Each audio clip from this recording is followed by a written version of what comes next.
Here's our 1v1 cone game, okay? So defenders in black, offense is in gray. There's about, it's hard to see here, but there's 5 cones along this 10-yard mark and about 4 cones right here. So in a game-based drill like this, there's no predetermined winner or loser. And what I mean by that is on the whistle, we're both going and it's about who can cross this line.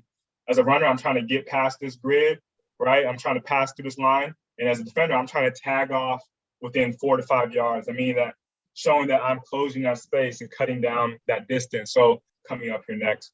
Now a simple progression off that, coaches, is a 2v2. Now same drill, but now we expanded a secondary fitter and a blocker, okay? So again, coaches love this one.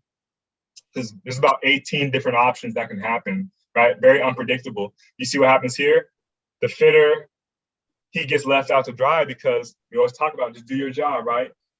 This guy gets caught peeking inside. Now the runner, he's able to cut out, right? So it really helps when it comes to teaching us the structure of your defense, whether you're a still team, whatever, maybe a knock team. This is a great drill for that. Now, here's another one that we work here, and this is called the open field close, okay? And what you have here, you have a defensive player that you see that is down here. Defensive players here. Offensive players down here, and we all start them on the line. And you could do 2 lines of this if you wanted. We usually just typically do 1 line of each in our work with the backers. And what happens? The player on offense starts first. So he takes off running. He takes off running. The player on defense takes off running as well because he starts off on the hash and he has the roll. So he takes off running. The player on offense will cut to his left or to his right. Wherever he cuts, the player on defense, you have to also set, transfer, and drive your weight, and you'll finish in what we call a palms through finish. So if they break to your left, then you already think about close space, hold leverage, shimmy, compress. So you shimmy, compress, getting ready for this to be a left foot, left shoulder tackle. So you'll see the guys work with their palms through. So here it is. So this is the defensive player. He's running forward. The ball carrier breaks to one side. Boom. So here you see now we come where he's in position for this to be a left foot, left pad tackle. So our head in space will always be behind. You know, we always have what your old original Seahawks shoulder tackles.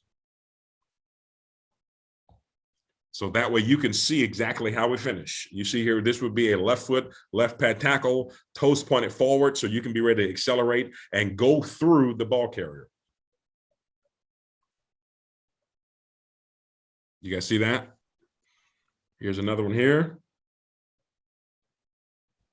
So here you see another look as he's getting ready to get his right foot, right pad in the ground. And I think, as you all know, coaches, most of the tackling is all about timing. Just being able to have the correct timing to where you could get your left foot in the ground or your right foot in the ground in cohesion with your right foot and right shoulder or your left foot and left shoulder. Now, this next one is a half moon. Half moon. So what you have is you got one person on offense.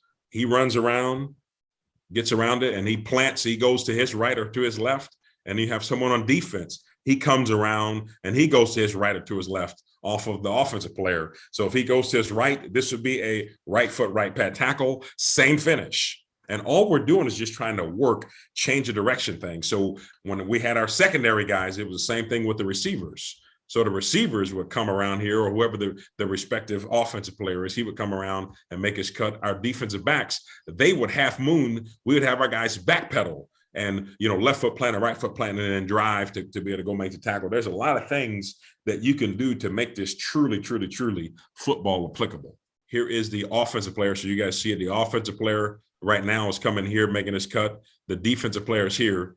So he'll be finishing. He should be finishing with a right foot, right pad tackle position.